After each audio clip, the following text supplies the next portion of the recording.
भारतीय ज्ञान परंपरा में दो जो मुद्दा है, एक तो आनंद और दूसरा अनुभव। इसको केंद्र में रखे टेक्नोलॉजी प्रोड्यूस करना है, साइकोलॉजी के बारे में सोचना है, सोसाइटी में क्या व्यवहार करना है, हमारा राज्य व्यवस्था कैसे रखना है। इस सूत्र से पूरा हमारा शास्त्र को देखिए, हमारे लोक परंपराओं को देखिए, यही दो दृष्टि से हमारा ज्ञान चलता है। इसको भारतीय ज्ञान परंपरा हम कहते हैं। भारत में एटलीस्ट हमें अभी ये करना चाहिए कि जो हमारे परंपरागत ज्ञान जो है, जिसमें हजारों साल मनुष्यों की दुनिया के ऊपर प्रयत्न करके, प्रयोग करके जो तथ्य हमने निकाला है, उसको दुनिया के सामने रखे। क्योंकि इसलिए नहीं है कि ये भारत का है, इसलिए है कि ये सकल चराचर और सकल मानव जीवी के लिए उपयुक्त ज्ञान है। इंडियन नॉलेज सिस्टम से कोई अर्थ प्रयोजन है क्या? अगर है तो उसका स्वरूप क्या है, कहां से अर्थ प्राप्ति होगी, उसमें क्या एम्प्लॉयमेंट मिलेगी, इस प्रश्नों को उठा के उन्होंने उनकी एक टीम ने बहुत बड़ा रिपोर्ट भारत सरकार के लिए दिया है। इस कंजर्वेटिव एस्टिमेट से हमें ये पता चलता है कि भाई 2036 भारत में अराउंड 13 सेक्टर से industrial contribution from Indian knowledge system करीबन $3 ट्रिलियन के ऊपर है। मैं पूछना चाहूंगा कि भारतीय ज्ञान परंपरा जो है उसका मूल आधार क्या है? यह पश्चिमी शिक्षा प्रणाली से कैसे भिन्न है? भारतीय ज्ञान एवं यूरोपीय ज्ञान की मूल दृष्टि क्या है? इसके बारे में आप क्या कहना चाहेंगे? तो आप सब जो भारत में पैदा हुए हैं, भारत के संस्कृति से जुड़े हुए हैं, आप सब लोगों को एक तरह से अनुभव दृष्टि से भारतीय ज्ञान परंपरा क्या है, उसका एक अनुभूति तो रहता है। लेकिन आजकल जब हम नॉलेज के बारे में बात करते हैं, ऐसा लगता है कि नॉलेज होता है जो यूनिवर्सिटी में मिलता है, और जो हम करते हैं वो ज्ञान नहीं है, ऐसे कुछ हम करके बैठे हैं आजकल। वो पहले ऐसा नहीं था, इसीलिए इस विषय को क्लैरिफाई करना बहुत इंपॉर्टेंट है। जैसे दुनिया के हर जगह में आप जाओगे, यूरोप में जाइए, इंडिया में रहिए, कहीं भी आप घूमे, भारत हो कहीं भी हो, लोगों को जीना है, जीने के लिए अलग अलग तरह की काम करना है, रोटी कमाने के लिए जो करना है हम सब करते हैं।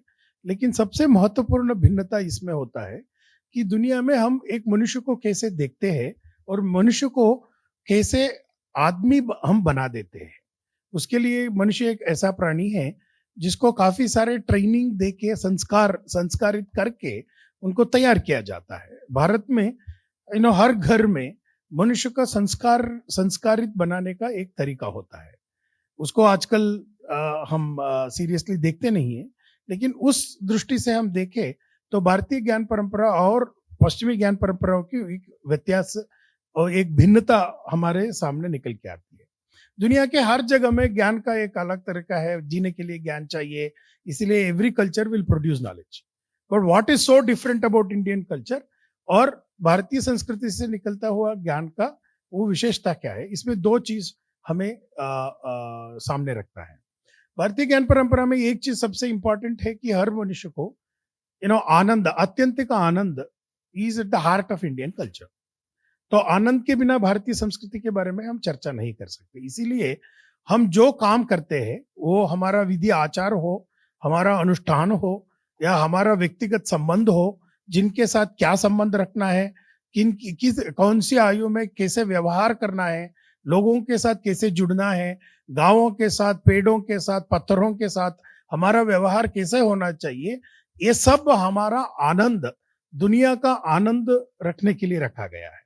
लेकिन एक बात चीज भारतीय हमारे ऋषि परंपरा और हमारे पुराने लोगों को, मेरे दादाजी तक जो थे, जिनके साथ मैंने आई वॉज ब्रॉट अप, हमें ये बहुत स्पष्ट रूप से पता था कि आनंद तो सबसे महत्वपूर्ण है, लेकिन आनंद पाने के लिए ट्रेनिंग चाहिए, और वो ट्रेनिंग हर जनरेशन में अलग अलग मॉडिफिकेशन की जरूरत होती है। तो कौन सा मॉडिफिकेशन देना चाहिए और ट्रेनिंग का स्वरूप कैसा होना चाहिए, इस हिसाब से भारत ने काफी बहुत गंभीरता से सोची थी। उसके लिए एक उन्होंने सूत्र बनाया कि अनुभव को पकड़ना है। तो हर सिचुएशन में एक अनुभव सिद्ध जीवन प्रथा होती है, और हर काल के अनुसार उसमें थोड़ा मॉडिफिकेशन करना पड़ता है. इसीलिए if there is something very important about Indian culture, there are two characteristic feature in Indian culture, Indian knowledge systems. One is the quest for eternal happiness. Second is reflection and experience. ये reflection and experience क्योंकि अनुभव आज की मुद्दा है, इसके हिसाब से हम ज्ञान के बारे में कैसे सोचे, उसका रिवीजन हर दिन हर रोज होता रहता है. इसीलिए हमारे परंपरा at the same time ancient and contemporary, वो पुरातन भी है क्योंकि ये बहुत हजारों सालों से ये ज्ञान की चिंतन और ज्ञान की ट्रांसमिशन चल रहा है. लेकिन हर जनरेशन में उसका करेक्शंस, बदलाव जो उस काल की दृष्टि से जो होना है वो होता है. इसीलिए हर समय में वो एंशियंट भी है और कंटेम्पररी भी है. ऐसा चलता है. जो दुनिया के अलग अलग ज्ञान की सिविलाइजेशन में जो ज्ञान प्रोड्यूस किया है, उसके साथ एक बार तौलनिक अध्ययन हम करें तो आपको पता लगता है कि भारतीय ज्ञान परंपरा में दो जो मुद्दा है, एक तो आनंद और दूसरा अनुभव. इसको केंद्र में रखे टेक्नोलॉजी प्रोड्यूस करना है, साइकोलॉजी के बारे में सोचना है, सोसाइटी में क्या व्यवहार करना है, हमारा राज्य व्यवस्था कैसे रखना है. इस सूत्र से पूरा हमारा शास्त्र को देखिए, हमारे लोक परंपराओं को देखिए, यही दो दृष्टि से हमारा ज्ञान चलता है. इसको भारतीय ज्ञान परंपरा हम कहते हैं. ये दुनिया के सारे अलग ज्ञान परंपराओं से भिन्न है, लेकिन इसके साथ जुड़े हुए कुछ अलग ज्ञान पर जैसे चाइनीज है, जापानीज है, जो हमसे काफी सारे सीखे गए हैं, तो हमसे कुछ मिलते हैं. लेकिन भारत का सबसे बड़ा कंट्रीब्यूशन दुनिया में जो आजकल की हमारे लर्निंग सिस्टम्स में मिसिंग है, एक तो आनंद के ओर बढ़ना, दूसरा अनुभव के बारे में सोचना, उसके बारे में जिज्ञासा करना. इन दोनों को केंद्र में लाने में पिछले 3, 4, 5 जो कुछ हजार साल पुराना है हमारे परंपरा, उतना पुराना कंट्रीब्यूशन भारत का रहा है.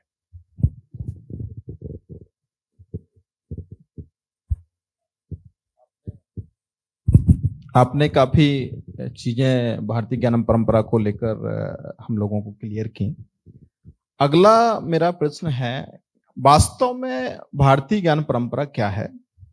क्या यह एक डिसिप्लिन है? क्या यह एक डोमेन है? और इसमें भारतीय ज्ञान के किन विषयों को सम्मिलित नहीं किया गया है? इसके विषय में आप क्या कहेंगे? तो इस प्रश्न को समझने में हमें थोड़ा विचार मंथन करना बहुत जरूरी है. तो हम लोगों को जो आजकल अंग्रेजी में जो वर्ड इंडियन नॉलेज सिस्टम करके यूज करते हैं, वो क्या है? अगर नॉलेज सिस्टम ऐसा करके यूज करते हैं तो ये बहुत मतलब कठिनाई होती है. वो क्या है, वो चीज क्या होता है? उसमें बहुत सारे प्रश्न आता है कि अगर ज्ञान के बारे में हम बात करें, ज्ञान में भारत, अमेरिका, पश्चिमी अलग ऐसा नहीं कर सकते. ज्ञान ज्ञान होता है, दुनिया में कहाँ से आए. लेकिन एक फर्क ये है कि ज्ञान को हम उस ज्ञान को how do we produce that knowledge, उसमें फर्क होता है. इसलिए भारतीय ज्ञान परंपरा का थोड़ा अलग है. अगर 18th सेंचुरी तक अगर दुनिया में कहीं जाके आप इंडियन नॉलेज सिस्टम करके किसी से पूछे, तो अगर दुनिया में कोई नॉलेज सिस्टम डोमिनेंट था और दुनिया को शेप कर रहा था, वो भारत की ज्ञान परंपरा थी. नाउ अगर भारत में किसी को भारतीय ज्ञान परंपरा करके आप बात करें तो 200 years back it would have been a very funny thing. बहुत सरप्राइजिंग लगा, ये क्या बात कर रहा है. लेकिन अभी 200 साल हो गए. 2035 को भारत में मकाले एजुकेशन की 200 साल होने वाला है. उस समय तक अगर एक बार if you turn back and see, अभी क्या है, अगर भारत ने जो वेदर शास्त्रों की विचार ले ले, लोक परंपरा की विचार ले ले, जो विचार हमारे भारत को रक्षा करके आई थी, हमारे सभ्यता से निकल के आई थी, इस ज्ञान परंपरा हमारे लर्निंग सिस्टम में आज नहीं है. तो बहुत इंपॉर्टेंट चीज हमें समझना है कि जब भारत में विश्वविद्यालयों की रचना हुई, यूनिवर्सिटीज को ब्रिटिश पीरियड में शुरू की, उसके बाद में यहाँ डिसिप्लिन जो निकल के आए, वो सारे यूरोप की डिसिप्लिन के हिसाब से निश्चित हुआ था. ऐसा नहीं था कि these are all very scientifically thought out. वो ऐसा नहीं था कि यूरोप वालों ने अपने अनुभव से यूरोप में कुछ किया था. जर्मन में विश्वविद्यालयों के कुछ प्रयोग हुआ था. क्रिश्चियनिटी के अंदर काफी प्रयोग हुए थे, ऑक्सफोर्ड में, कैम्ब्रिज में, etcetera, part of the theology. वो सब चीजों को मिला के भारत में यूनिवर्सिटीज खड़ा किया गया. और जिस दिन से वहां यूनिवर्सिटी आ गई, वहां नए नए डिसिप्लिन आने लगे, वहां sociology, political science, physics, chemistry, maths, ये सब चीज निकल के आने लगे। और सडनली हमारे जो परंपरागत शास्त्री थे, नहीं तो लोक परंपरा के लोग थे, उनको यूनिवर्सिटी से करना लेना देना कुछ नहीं था। क्योंकि अगर भारत में सोशियोलॉजी हम करते थे क्या, भारत में हम, जैसे पिछले सत्र में चर्चा हुई कि भारत में हम हिस्ट्री, हम इतिहास पुराण लिखते थे, वो हमारे गत के बारे में बहुत गंभीरता से हम सोचते थे, लेकिन ये हिस्ट्री लिखते थे क्या, हम हिस्ट्री नहीं लिखते थे। तो हम क्या करते थे, हम बहुत सारे अलग सारे चीज करते थे। तो यूनिवर्सिटी सिस्टम आने के बाद, स्कूलिंग सिस्टम के बाद, जितना ज्यादा एजुकेटेड होने लगे, हमारे ज्ञान परंपरा पहले बार यूनिवर्सिटी से बाहर हो गया और लोग साक्षर होने लगे, ज्यादा यूनिवर्सिटी में आने लगे। तो हम हमारे बचपन से ज्यादातर टाइम हम स्कूल में बिताने लगे, घर से बाहर निकल गए। हम सारे बच्चों को आजकल घर से उनकी पारिवारिक जो गतिविधियां होती है, अनुष्ठान होती है, उनसे बाहर हम होने लगे कि भारतीय परंपरा is move to margin, into margin, ये मार्जिनलाइज्ड हो गया। बाद में क्या हुआ कि यूनिवर्सिटीज में और एक प्रथा चली कि जो कुछ भारतीय है उसको अंधश्रद्धा, सुपरस्टिशन वगैरह बोला जाता था। इसमें एविडेंस क्या है, इससे क्या होता है, बहुत सारे प्रश्न निकल के आया। तो इस वजह से क्या हो गया, जो कुछ भारत की अपने देश में, खुद की देश में अपने ही ज्ञान परंपरा एक्सक्लूडेड हो गया। बट एक प्रश्न आता है, ठीक है, वो पुराने जमाने में भारत का शायद बहुत बड़ा कंट्रीब्यूशन रहा होगा, लेकिन उसको लेके हम आज करें क्या? शायद उसका टाइम हो गया, खत्म हो गया होगा। लेकिन उसमें एक प्रॉब्लम है, अगर मान लो सच है करके हम रख के जाना चाहते हैं, उसमें एक इंपॉर्टेंट प्रॉब्लम है। दुनिया में जो मनुष्य को समस्या जब भी आती है, समस्या की सावधान आप परिहार की तरफ बढ़ना चाहती है, तो दुनिया में अलग अलग सॉल्यूशंस क्या है उसको देखेंगे। तो भारत का ह्यूमन प्रॉब्लम सॉल्यूशंस के बारे में एक्सपेरिमेंट पिछले 4-5 हजार साल की है। बहुत डीपर एक्सपेरिमेंट हमने किया है, उस हिसाब से हमने नॉलेज प्रोड्यूस किया है। आप उसको सुपरस्टिशन या अंधविश्वास करके दुनिया के उन्नति के लिए नॉट अवेलेबल करना एक इमोरल एक्शन होता है। तो इसीलिए यूनिवर्सिटी अलग अलग ज्ञान से क्या क्या सॉल्यूशन ह्यूमन प्रॉब्लम्स के लिए आए थे, मनुष्य इस जगह में आनंद से रहने के लिए किस रूट्स लिया, उसमें कौन सा सर्वश्रेष्ठ है, किससे कौन क्या लेना चाहता है, उसके लिए चॉइस वो यूनिवर्सिटी में आने वाले लोगों को करना चाहिए। यूनिवर्सिटी में किसी को हटाना, किसी ज्ञान परंपरा को रखना, किसको प्रमोट करना नहीं चाहिए। उस हिसाब से भारत में एटलीस्ट हमें अभी ये करना चाहिए कि जो हमारे परंपरागत ज्ञान जो है, जिसमें हजारों साल मनुष्यों की दुनिया के ऊपर प्रयत्न करके, प्रयोग करके जो तथ्य हमने निकाला है, उसको दुनिया के सामने रखे। क्योंकि इसलिए नहीं है कि ये भारत का है, इसलिए है कि ये सकल चराचर और सकल मानव जीवी के लिए उपयुक्त ज्ञान है। इस ज्ञान को सारे दुनिया उसका लाभ लेना चाहिए। जब शंकराचार्य जी ने कुछ लिखा, कुमारिल भट्ट ने कुछ लिखा, उन्होंने इंडियंस के लिए नहीं लिखा, उन्होंने लिखा किसके लिए?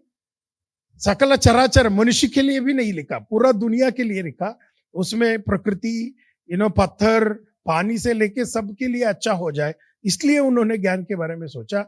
और हम उस परंपरा के वारिस होने के नाते हम उस प्रथा को दोबारा शुरू करना था। हमें 1000 साल में इस ज्ञान परंपरा के जो काम होने थे उसमें काफी ब्रेक्स आए थे। तो एक उदाहरण के तौर पे मैं बोल के आपको हम कितना इग्नोरेंट सिचुएशन में है उसको एक बार सोचने के लिए आपको दे देता हूँ।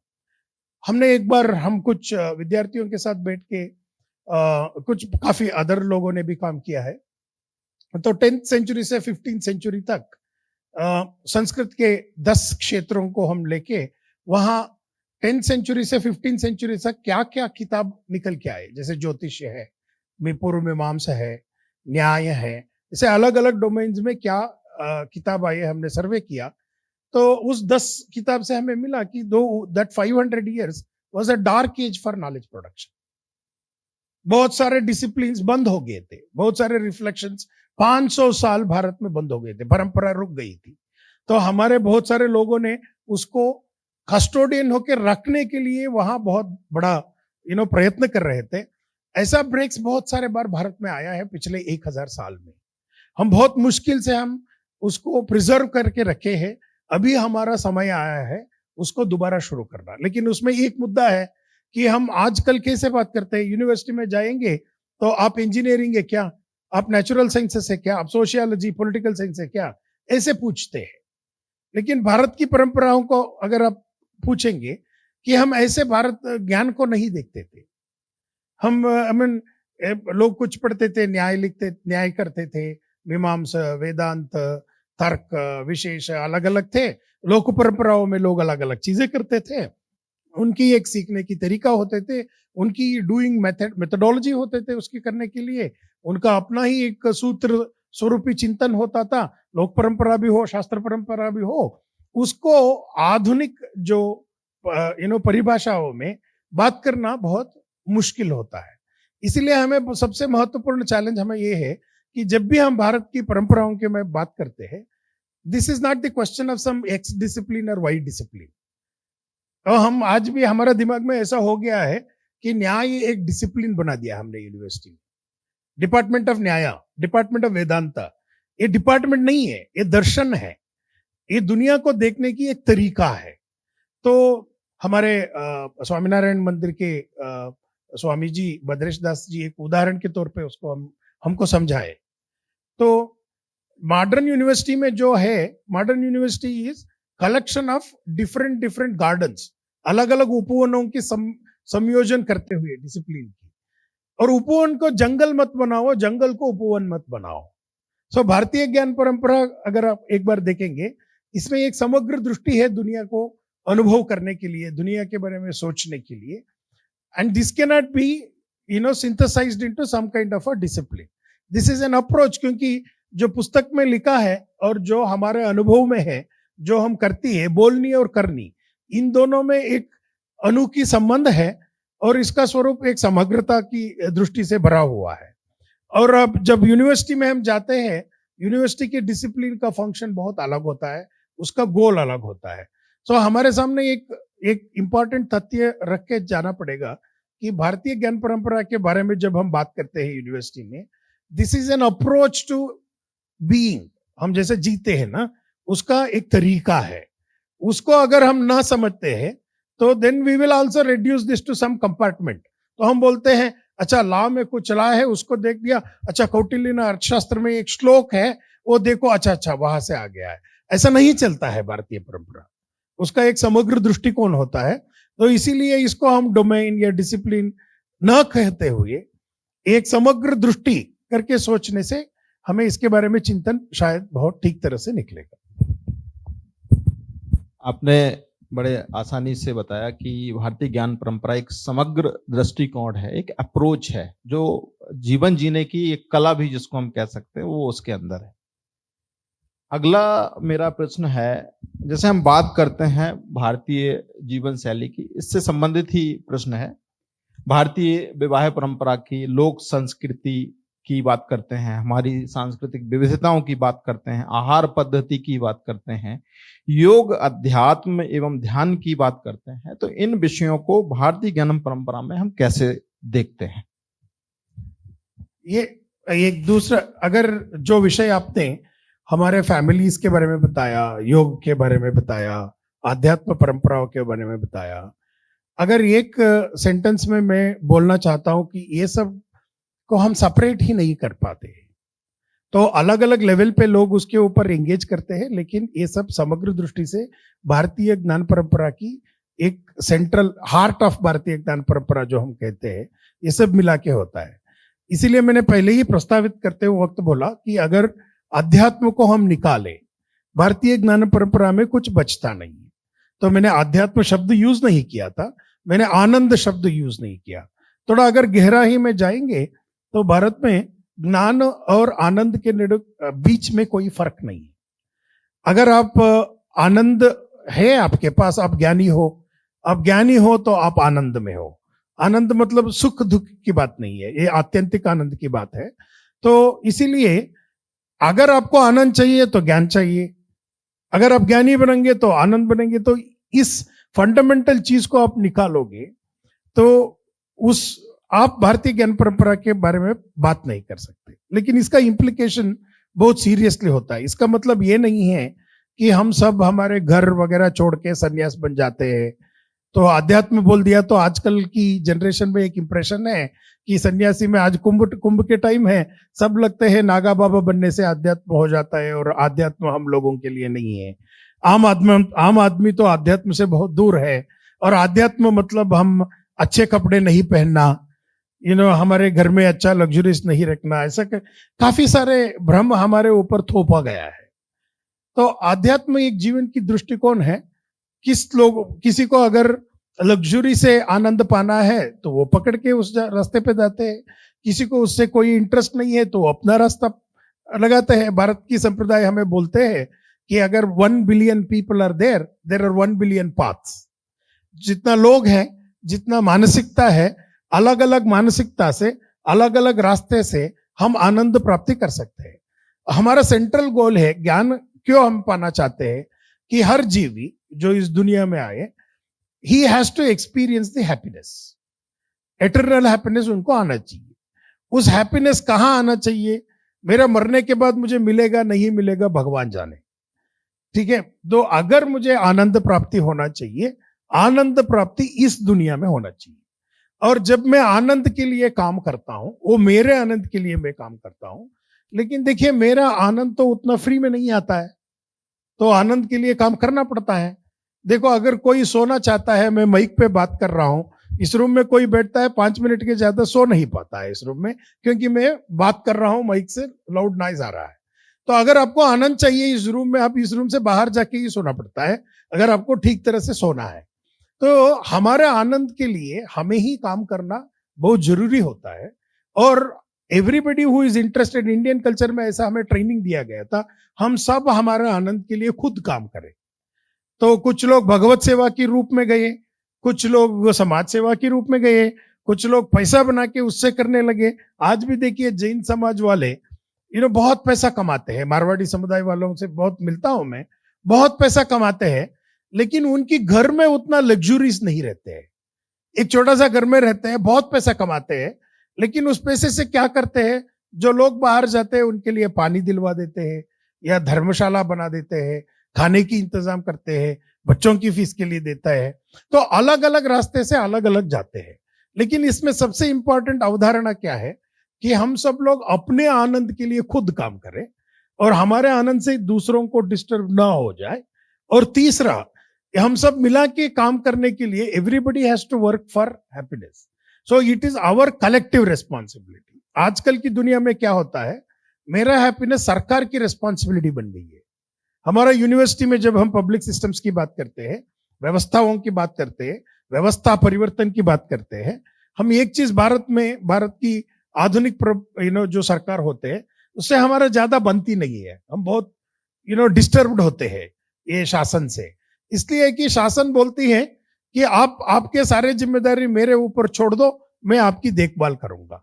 लेकिन भारत की एक सभ्यता ऐसी सभ्यता है कि कोई हमारा देखभाल करना हमें वो उचित नहीं लगता, और हमारा आनंद सरकार नहीं दे पाती है, इसीलिए हमें काम करना पड़ता है। इसीलिए भारतीय ज्ञान परंपरा का जो अगर एक क्रांतिकारक रूप आना चाहिए दुनिया में, तो उसके लिए एक अलग सा सोचने की सिस्टम खड़े करना पड़ता है दुनिया में।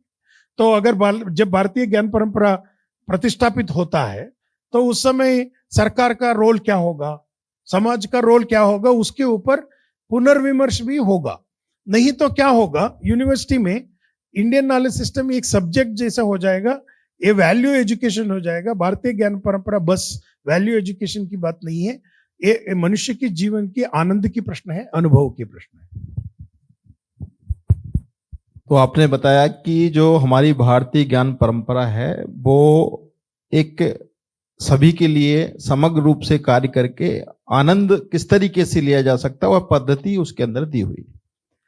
अब थोड़ा सा हम आगे बढ़ाते हैं चीजों को। जैसे बहुत कई जगह औपनिवेशिक मानसिकता की बात चलती है, तो प्रश्न है, क्या औपनिवेशिक मानसिकता से मुक्ति के लिए भारतीय इतिहास और परंपराओं, दर्शन एवं संस्कृति का पुनः अध्ययन आवश्यक है? देखिए, 2-3 चीजें हैं। ये काफी गहराई से बात करने की विषय है, लेकिन मैं समय की मिति से मैं कुछ क्विकली बात करना चाहता हूं। तो हम औपनिवेशिक मानसिकता के बारे में जब हम बात करते हैं, इसका प्रभाव हमारे ऊपर कितना गहराई से है, इसके बारे में हमारा जानकारी नहीं है। तो अगर हम लोग बैठ के, अगर हम भारत के बारे में और हमारे खुद के बारे में हम कितना सोचते हैं और कैसे बात करते हैं, इसके बारे में एक बार कुछ अपना झलक देख लेते हैं, तो हमें पता लगता है कि हम कितना डीपली कॉलोनियल बन गए हैं। ये सरकार की बात नहीं है और पॉलिटिकल पार्टीज की बात नहीं है, ये हमारा मानसिकता में परिवर्तन पिछले 300 साल में, क्योंकि एक तो पहले हम खुद मानसिकता में फंस गए हैं, दूसरा इसको हम सोशल साइंसेस, ह्यूमैनिटीज, मीडिया, हर तरह से हमारे ऊपर थोपा जा रहा है। और तीसरा क्या होता है, हर बार कॉलोनियलिज्म हमारे दिमाग में जब घुसता है, हमारे अनुभव के साथ हमारे जुड़ने में ये हमसे थोड़ा दूर कर देती है। एक दो छोटा सा उदाहरण मैं लेके बात करना चाहता हूं। तो एक बार हमारे एक मित्र थे, उनकी बेटी बाहर यूरोप में पढ़ रही थी। तो वो जब यूरोप से आई थी, वो एक उनके लिए मैक सिस्टम लेके आई थी। तो जब आई, यहाँ खोल के उसको काम करने लगा, तो मैक सिस्टम में कुछ प्रॉब्लम आई, तो वो चालू नहीं हो रहा था। नया नया सिस्टम था, यूरोप से लाया गया था। तो फादर ने बेटी को बोला कि तुम इसको लेके जाओ, जब तुम यूरोप में जाते हो तो उस समय उसका रिपेयर करके लेके आ जाओ। तो बेटी ने बोला कि देखो, ये जो मैकिन्टोश का जो सिस्टम्स है, दुनिया के हर कोने में, हर जिले में उनका एक सर्विस सेंटर होता है, वहां दे दो, आप यूरोप में दे दो, भारत में दे दो, हर जगह सर्विस तो एक ही तरफ होता है। तो उसके बाद में बाप ने बोला, नहीं नहीं, दीज इंडियंस नो क्या कर देते हमें पता नहीं है, इसीलिए आई कांट ट्रस्ट देम करके उन्होंने बोला। उसके बाद में उनका कॉन्वर्जेशन खत्म हो गया। जो इसके कॉन्वर्जेशन के बारे में उस बेटी ने मुझसे जिक्र किया था कि ऐसा हमारे घर में हुआ। लेकिन मुझे बहुत आश्चर्य हुआ कि these Indians are not trustworthy करके उन्होंने बोला। तो बाद में हम उनके पिताजी से पूछे, आप थोड़ी इंडियन नहीं है क्या? देखिए, हम सब ये करते हैं, मैं उनको इसलिए एक उदाहरण लिया, हम सब ऐसे बात करते हैं। तो ये कहानी का, जैसे फॉर एग्जाम्पल मिल की जिक्र हुआ था पिछले सत्र में, तो उन्होंने बोला कि इंडियंस आर करप्ट। तो ये अगर हम सोचेंगे, न्यूज़पेपर में पढ़ेंगे, टीवी में पढ़ेंगे, अच्छे जो हमारे आदमी हैं, इस आइडियाज को अनकॉन्शियसली रिप्रोड्यूस करते हैं। तो ये हमारे औपनिवेशिक मानसिकता की एक बहुत डीपर लेवल इंपैक्ट है, नंबर 1। नंबर 2, इसको करे क्या? ऐसा काम करता है कि हमें पता ही नहीं लगता है कि we are enslaved by colonialism. ये औपनिवेशिक मानसिकता कैसे हमारे ऊपर काम करती है, इसके बारे में हमारे जानकारी बहुत कम है। इसको अगर हटाना है तो हमें एक कंपलसरी विषय है कि हमें हमारा अनुभव से जुड़ना है। ठीक है, बहुत रिसेंटली अश्विनी जी है, हम दोनों ने एक बहुत बड़ा, एक जर्नल में एक बहुत बड़ा लेख लिखा। जैसे गीता में एक श्लोक आता है, जैसे हम शास्त्र पढ़ते हैं, उसमें पहला चैप्टर में कृष्णार्जुन संवाद जब होता है, उस संदर्भ में एक वाक्य आता है। श्लोक ऐसा है कि अधर्माद अभिभवात कृष्ण प्रदुष्यन्ति कुलस्त्रियाः स्त्रीषु दुष्टासु वार्ष्णेय जायते वर्ण संकरः। तो इसके बारे में पिछले 300 साल में बहुत सारे स्वामी जियों ने, यूरोपियन लोगों ने, बहुत सारे लोगों ने लिखा है। उसमें एक कॉमन अंडरस्टैंडिंग हर कमेंट्रीज में लास्ट 200 इयर्स में जो आया है, लिखा जाता है कि यह दुष्ट की स्त्रीषु दुष्टासु वार्ष्णेय, when women become दुष्टा, इसका मतलब क्या निकाला जाता है? When women participate in adultery or having relationship with other people, illicit relationship with other people, ऐसे अर्थ निकाला जाता है। तो हमने उस एक श्लोक का अर्थ वो गलत है दिखाने के लिए हमें 50 पन्ने लिखना पड़ा। और ये स्टोरी, दुष्ट क्या होता है वहां, वर्णसंकर क्या होता है, इसको समझने में इतना गलत अर्थ हम हमारे शास्त्रीय परंपरा के अंदर भी ये आ गया है। सो ये एक औपनिवेशिक मानसिकता की एक डीपर इंटरफियरेंस हमारे जिंदगी में होता है। इसीलिए भारतीय ज्ञान परंपरा आज हमें इतना जरूरी है कि हमारे अनुभव जब हम पकड़ते हैं, हम इससे बाहर आ सकते हैं। हमारे अनुभव और हमारे सोच के बीच में आज औपनिवेशिक मानसिकता बैठती है। अगर हम भारतीय ज्ञान परंपरा के अंदर ज्यादा घुसेंगे तो इसको हम हटा सकते हैं। इसका एक ही तरीका है, जितना जितना हम भारतीय की अनुभवों के बारे में सोचने बात करने लगते हैं, उतना हम औपनिवेशिक मानसिकता से हम दूर जाते हैं। तो हमारे पास कोई तर्क नहीं है। पुस्तक पढ़ने से ये नहीं होगा, ये वो पर्सनल रिफ्लेक्शन होना चाहिए, अनुभव को पकड़ना चाहिए, और अनुभव से काफी सारे चीज है हमारे साथ। तीसरा और एक एग्जांपल देता हूं, जैसे मैनेजमेंट, हम प्रोफेसर विवेक जी से हम बात कर रहे थे।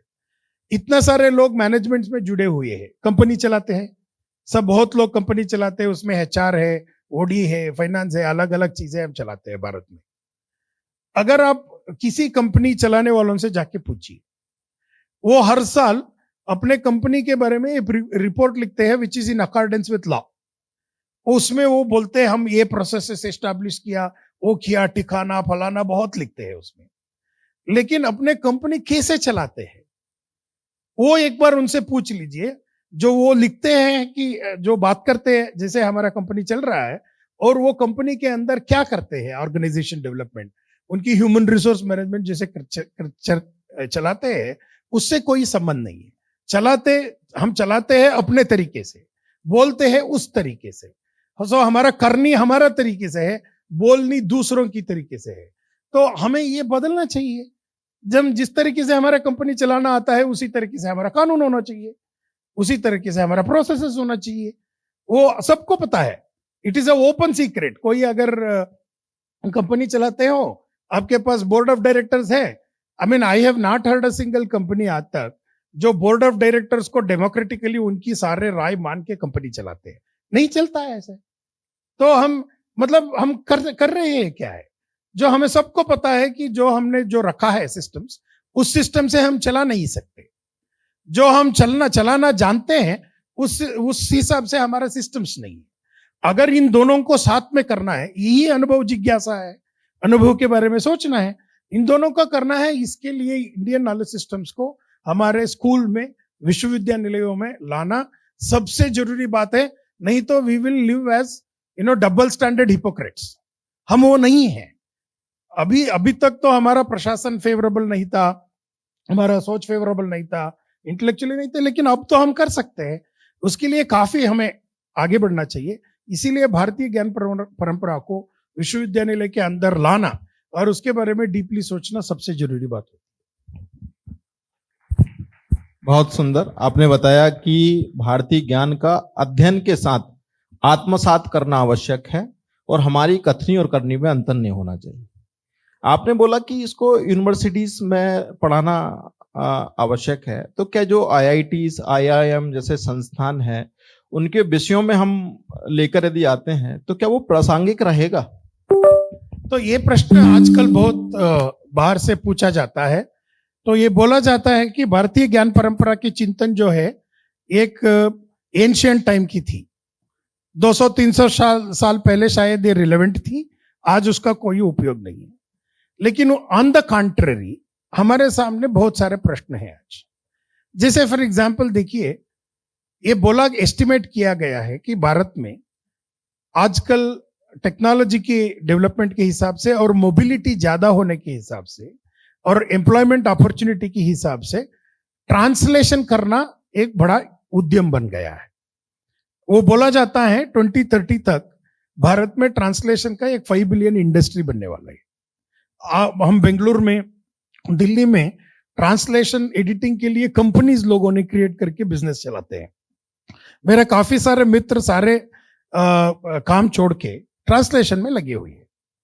तो अगर मान लो इसको टेक्नोलॉजी, ट्रांसलेशंस के अप्रोप्रिएट टेक्नोलॉजीज हम डेवलप करना चाहते हैं, भारतीय भाषाओं में शिक्षण हम देना चाहते हैं, हायर एजुकेशन वगैरह ये सब करना चाहते हैं, और अलग अलग भारतीय भाषा, अंग्रेजी छोड़िए, कन्नड़ से हिंदी, हिंदी से तमिल, तमिल से तेलुगु, अगर ये सब हमें करना है, you must remember that we are more than 150 crore people in India.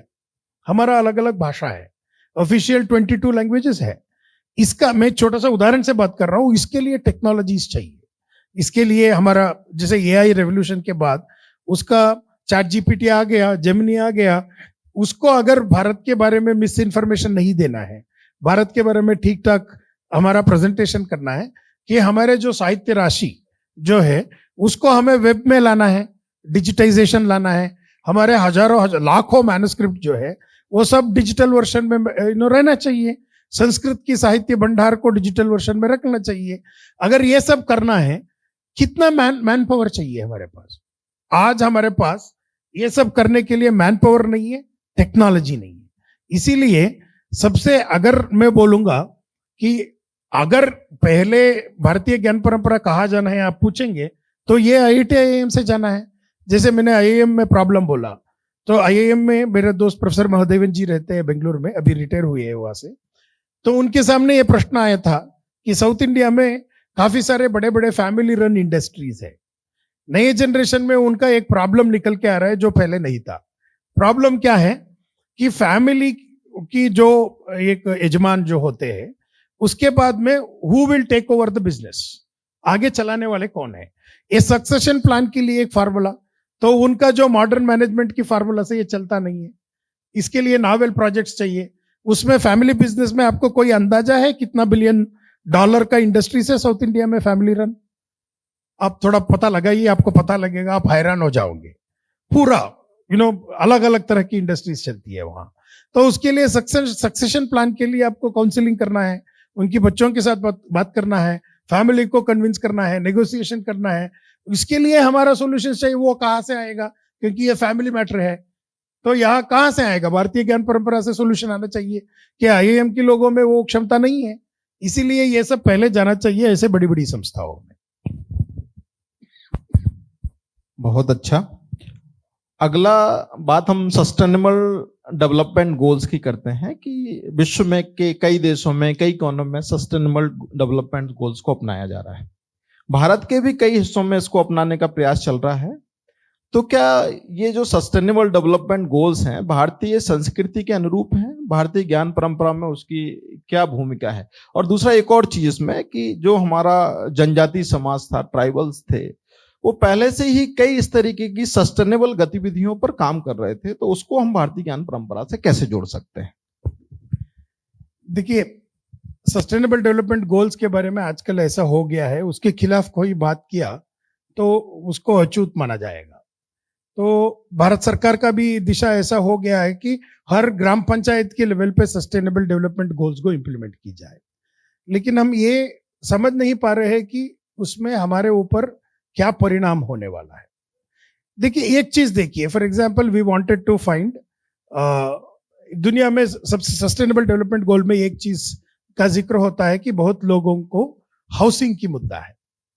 ठीक है, हाउसिंग के बारे में हम कैसे सोचा जाए, क्योंकि आजकल दुनिया भर में सस्टेनेबल डेवलपमेंट में सब लोगों ने तय किया है कि पैसा वैसा लगाएंगे, लेकिन अगर सस्टेनेबल होना है दुनिया में और पर्यावरण ठीक ठाक रहना है तो उसमें एक ही central issue that has to be changed, lifestyle adaptation, हमारे जीवन शैली में परिवर्तन.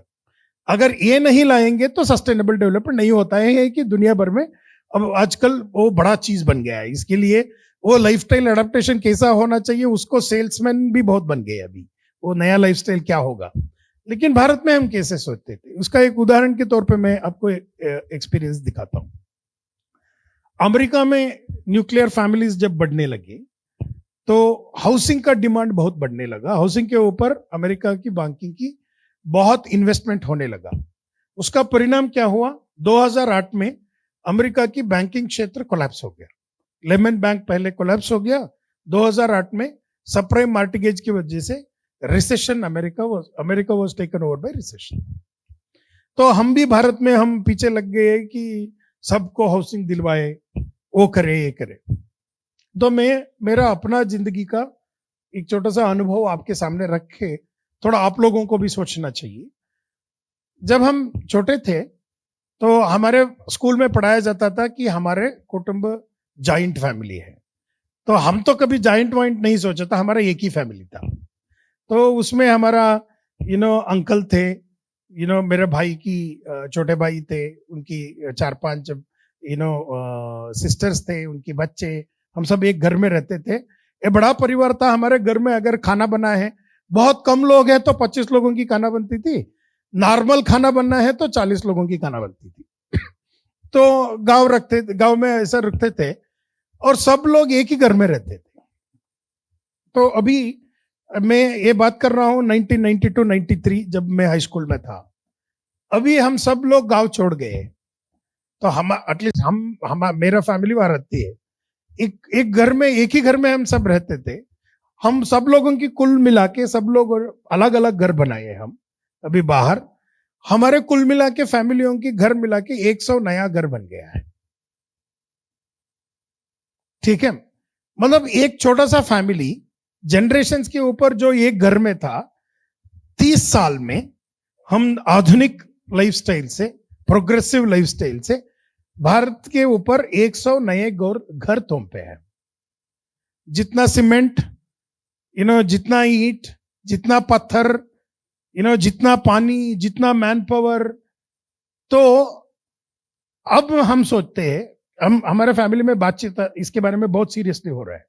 हम लोगों ने घर नहीं खरीदा है अभी, क्योंकि हमें एक कन्विंसिंग नहीं लग रहा है कि हम दो लोगों के लिए एक घर बनाए, बड़ी बड़ी विशाल घर बनाए। और उसमें और भी बहुत सारे चीज थे। हम कम्युनिटी एग्जिस्टेंस थे, हम साथ में रहते थे, बहुत सारे चीज बांट के काम करते थे। तो इसका हम सब लग्जूरियस लाइफ लेते थे। हमारे जिंदगी में कभी भी ऐसा नहीं था कि हमारे खाने के लिए कोई चिंता थी, नहीं थी। हाँ, हमारे पास हाथ में पैसा नहीं था, लेकिन हम श्रीमंत थे। ठीक है, हम संपूर्ण श्रीमंत थे। खाने के लिए पैसा नहीं था, मतलब खर्च करने के लिए पैसा नहीं था। तो हम सब साथ में रहने के लिए एनवायरनमेंट के ऊपर हम कितना कम खर्चा करते थे, और कितना कम्युनल लाइफ जो साथ में लेबर हम बांटते थे, बहुत सारे चीज लोकली रिसोर्स हम मैनेज करते थे। तो एक फैमिली, मेरे जैसे एक फैमिली डिस्ट्रीब्यूट होने के नाते कितना कास्टिंग बस 30 सालों में हम मातृभूमि के ऊपर हमने लगाया है। तो ये करते करते ये एंडलेस होगा। मतलब 150 करोड़ पॉपुलेशन है, मतलब कुल मिला के आप सोच रहे हो ऑलमोस्ट 75 करोड़ हाउस। अगर मान लो भारत में हम करेंगे तो पूरा जंगल खाली कर देते हैं भारत का। भारत में, झारखंड में कोई एल्यूमिनियम स्टील वगैरह नहीं बचेगा, तो हम कहां जाने वाले हैं? तो इसमें तथ्य कहां है? एक बार अब दिल खोल के, अभी हम अमेरिका से सीख रहे हैं क्या है? Communal life, gated community. ये सब जो हमारा है उसको हम परवर्टेड वर्जन हम यूरोप से, अमेरिका से सीखना चाहते हैं।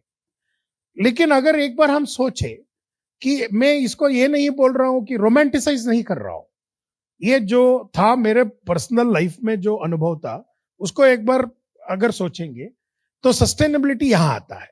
जो सस्टेनेबल डेवलपमेंट गोल आप पकड़ेंगे, उसमें एक बहुत बड़ा गोल है कि इनइक्वालिटी को मिटाना। तो इनइक्वालिटी को मिटाने की गोल में क्या होता है? मान लीजिए एक घर में एक लड़का एक लड़की दो होते हैं। हमारे घरों में क्या होता है? लड़की 8 बजे आते हैं तो उनका रिस्ट्रिक्शन होता है, लड़का नहीं 9 बजे आता है, फिर भी थोड़ा 1 घंटा उनका मार्जिन मिलता है। तो देखो, लड़का 9 बजे आता है, कुछ नहीं बोलोगे। लड़की 8 बजे के बाद आती है तो प्रॉब्लम है। ये इनइक्वालिटी यहां से शुरू होती है। और हमारा सरकार की पैसा किसके ऊपर? ये सब एजुकेट करने के लिए हम इस इनइक्वालिटी को, जिससे हमारा 2000 साल से एक सिक्योर्ड लाइफ, विमेन का सिक्योरिटी होता, फैमिली का सिक्योरिटी होता है, जिसको चला रहे हैं, इसको मिटाने के लिए ग्राम पंचायत तक हम सिखाना चाहते हैं। तो इसीलिए सस्टेनेबल डेवलपमेंट गोल हमारे कल्चर को कितना फेवरेबल होगा, इसके बारे में हम लोगों ने नहीं सोचा है। अगर कुछ सोचना है, दुनिया को सस्टेनेबल बनाना है, तो एक बार सोचना चाहिए कि हम, हमारे एंसेस्टर्स कैसे जिंदगी जिए। आप एक बार शास्त्र पुराण सब छोड़िए, हमारे जिंदगी कैसी थी, हम कैसे रहते थे, हम लोगों से कैसा संबंध रखते थे, हमारे वैल्यूज क्या थे, इसके बारे में अगर एक बार सोचिए। जो दुनिया भर में आजकल ये लाइफस्टाइल चेंजेस की वो ये बहुत बड़ी बहस चल रही है ना, उसका कोई कुछ बोल सकता है ना, हमारे गांव की बच्चा बोल सकता है वो क्या है, क्योंकि ये हमारा लिव्ड रियलिटी से है, वो उनको थियोरेटिकल है। तो इसको अगर करना है सस्टेनेबिलिटी के क्षेत्र में, अगर आज कुछ होना है 10 साल के बाद, 20 साल के बाद, 30 साल के बाद कुछ होना ही चाहिए दुनिया में, क्योंकि दुनिया world is heading towards a crisis. अगर कुछ होता है तो ये भारत से होता है, इसीलिए भारत की ज्ञान परंपराओं को हर कोने कोने में, भारत की हर क्लासरूम में लाना सबसे अर्जेंट है, सबसे जरूरी है, क्योंकि 20 साल के बाद दुनिया क्या रहेगी, हम कैसे, हम जैसे my father would say I have given you good world, मैं मेरे बच्चों को क्या बोलूंगा, कैसे दुनिया हम उन लोगों को देख के जाएंगे। इसके हिसाब से भारतीय ज्ञान परंपरा को क्लासरूम में जानना, यूनिवर्सिटी में लेके आना सबसे अनिवार्य और जरूरी है। बहुत बढ़िया सर आपने बताया। अगला मेरा प्रश्न है ज्ञान को लेकर कि विद्या यदि अर्थकारी नहीं, मतलब जीविका पूर्ण नहीं है, तो उस विद्या का कोई प्रयोजन नहीं है। तो ऐसी विद्या का जब कोई प्रयोजन नहीं है, तो उसको यदि हम भारतीय ज्ञान परंपरा से यदि उस जोड़ें कि भारतीय ज्ञान परंपरा में ऐसी क्या विद्याएं थी जिससे अर्थ आ सकता था, धन आ सकता था, आजीविका आगे बढ़ सकती थी, उसको कैसे आप कनेक्ट करेंगे? तो इसका मैं दो तरह की उत्तर दे सकता हूं, लेकिन एक दृष्टि से मैं लेता हूं। आजकल की क्वेश्चन है, बहुत सारे लोग यहाँ पेरेंट्स है, सीनियर्स है, कॉलेज के अध्यापक है, ये प्रश्न आता है कि इंडियन नॉलेज सिस्टम से क्या फायदा होगा, what is the scope, what is the relevance. ये हर प्रश्न आता है ना, कॉलेज में 12th होने के बाद कौन सा कोर्स में लगाना है, उसका स्कोप क्या है, ये नेचुरल क्वेश्चन है। उस हिसाब से मैं आंसर देना चाहता हूँ।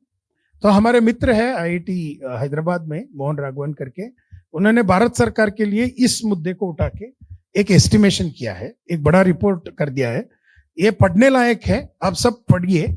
जब उन्होंने वो रिपोर्ट करते वक्त बहुत कंजर्वेटिव एस्टिमेट किया है उन्होंने कि इंडियन नॉलेज सिस्टम से कोई अर्थ प्रयोजन है क्या, अगर है तो उसका स्वरूप क्या है, कहां से अर्थ प्राप्ति होगी, उसमें क्या एम्प्लॉयमेंट मिलेगी, इस प्रश्नों को उठा के उन्होंने उनकी एक टीम ने बहुत बड़ा रिपोर्ट भारत सरकार के लिए दिया है।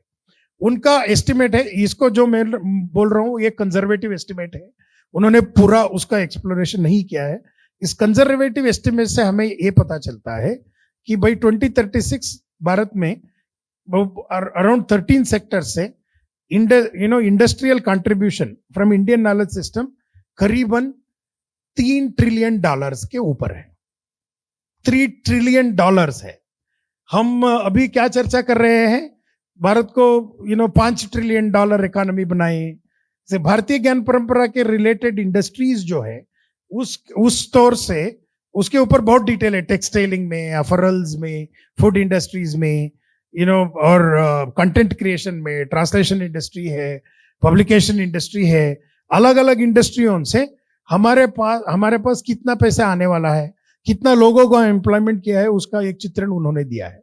मैं एक छोटा सा तौर पे बोलूंगा कि अभी UGC का एक इंपॉर्टेंट मैंडेट है कि हर हायर एजुकेशन इंस्टीट्यूशन में NEP के इम्प्लीमेंटेशन के अंतर्गत IKS को पढ़ाना चाहिए, कुछ उन्होंने उसका रेगुलेशन वगैरह बनाना चाहिए। एक बार सोचिए, भारत में 40,000 कॉलेजेस है, 1,000 के ऊपर यूनिवर्सिटीज है, भाई 2036 तक इन सब कॉलेजेस में एक मान लीजिए IKS के प्राध्यापक रहेंगे। अगर ऐसा सोचेंगे तो हमें करीबन 42,000 प्लस फैकल्टी चाहिए, this is only for university. तो ऐसा अगर सोचेंगे स्कूल टीचिंग में वगैरह अगर सोचेंगे तो उसका नंबर लाखों में बढ़ जाएगा। और अलग अलग इंडस्ट्रियल रिक्वायरमेंट के लिए जो IKS, जैसे for example Ayurveda, medical industry है, नेचुरोपैथी है, योगा, ये सब मिला के कुल मिला के भारत में जो अभी हम वी आर स्ट्रगलिंग, वो मीडिया डिबेट है, $5 ट्रिलियन इकोनॉमी बनाएंगे 2025 तक। लेकिन अगले 10 साल में ये बोला गया है कि Indian knowledge system alone will get you $3 trillion. तो ये है इसका। तो इसीलिए अगर कोई आपके बोलेंगे कि IKS सब पुराने जमाने के हैं, उसमें कुछ नहीं है, ये अर्थकारी नहीं है, बहुत अच्छा है, ध्यान करेंगे 60 साल के बाद, वो गलतफहमी में है। वो उन्होंने दुनिया को अपने आंख खोल के नहीं देखा है। तो इसीलिए आईकेएस के बारे में बहुत सीरियसली यूनिवर्सिटी में और स्कूल्स में लाने की सोचना बहुत जरूरी है। आज का आखिरी प्रश्न है, क्या आपको और हम सभी को, आपको नहीं, हम सभी लोग यहाँ पे बैठे हुए हैं, उनको ऐसा नहीं लगता कि भारतीय ज्ञान परंपरा को लेकर भारत सरकार को कोई स्पेसिफिक बोर्ड बनाना चाहिए जो इस पे काम करे और उसी दिशा में आगे बढ़े? इस पे आप क्या कहेंगे?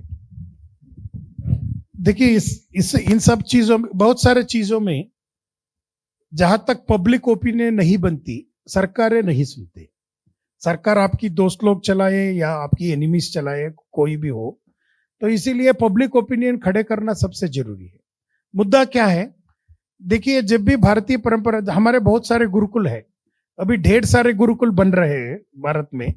मुझे लगता है पिछले 150 साल में गुरुकुल का सबसे बेस्ट टाइम आ जा रहा है। जैसे मदनपल्ली में हमारे मित्र कोई सॉफ्टवेयर के लिए गुरुकुल चला रहा है।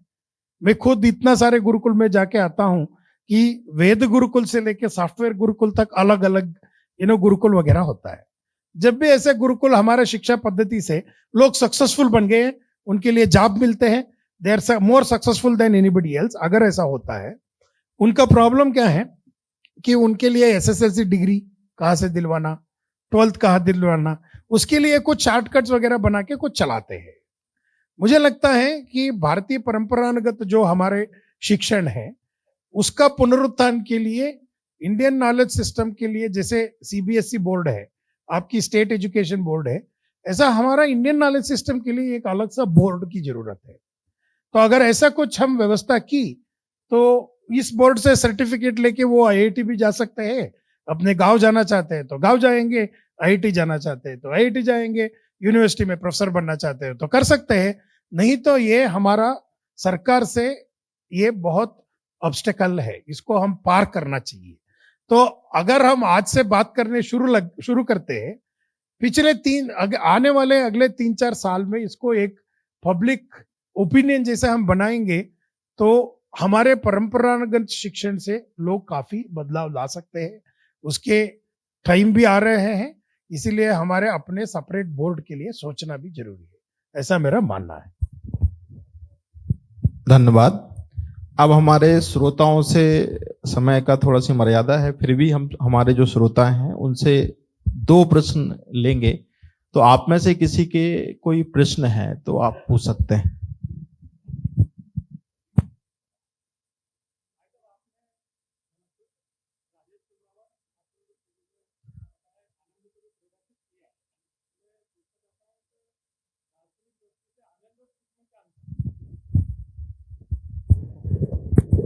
इसमें दार्शनिक दृष्टि से बहुत स्पष्ट है कि आनंद, जब भी सुख होता है, बहुत सिंपल सी चीज में बोलता हूं, अगर जब आप सुख प्राप्ति होती है, सुख आत्यंतिक नहीं है, सुख शॉर्ट पीरियड का होता है।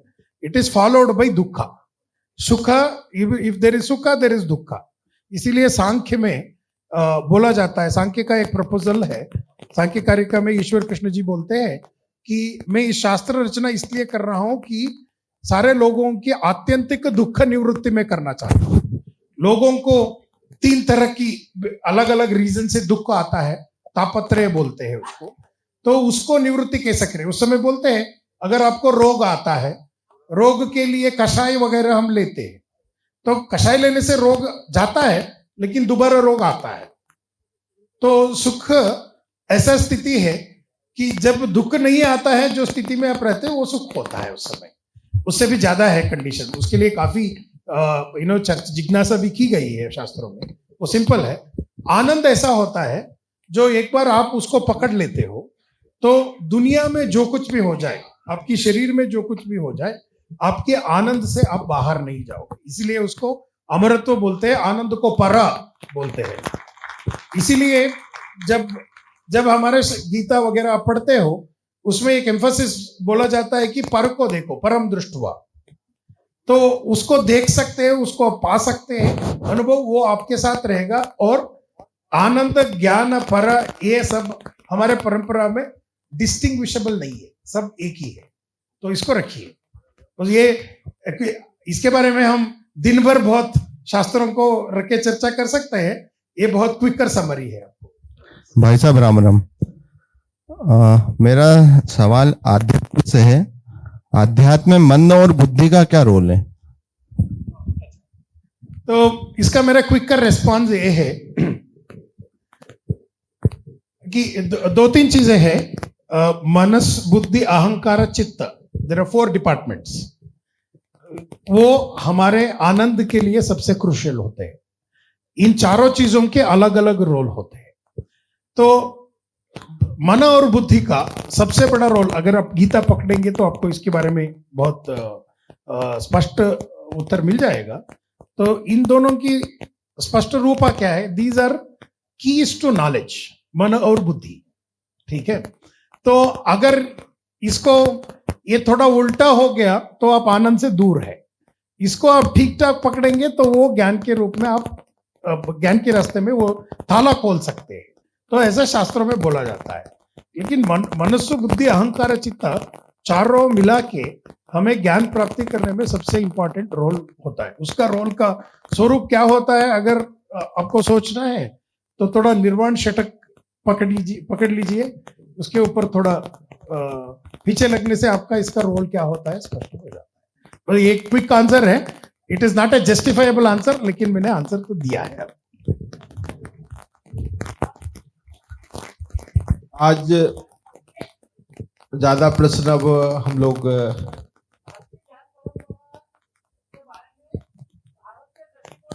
बात की है, लेकिन वैश्विक स्तर पर इसकी क्या प्रासंगिकता है, इसके बारे में? हाँ, there are 2-3 things I will quickly sort of summarize. एक चीज तो है कि भारत की ज्ञान परंपरा के अलग अलग चीजों को वेदर आप क्लिनिकल सेटिंग में या बिजनेस सेटिंग में अलग अलग चीजों में प्रैक्टिकली लिया गया है। अभी लगता है जैसे आजकल ये बहुत कॉमन है कि साइकियाट्रिक प्रैक्टिसेस में योगा, मेडिटेशन, ये सब चीजों को ले लेते हैं।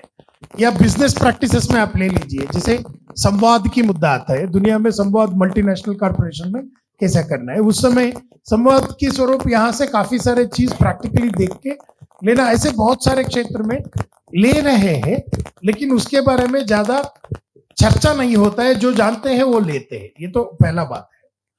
दूसरा बात ये है, सबको एक निरीक्षा है कि भारत कुछ लीडरशिप दे सकता है।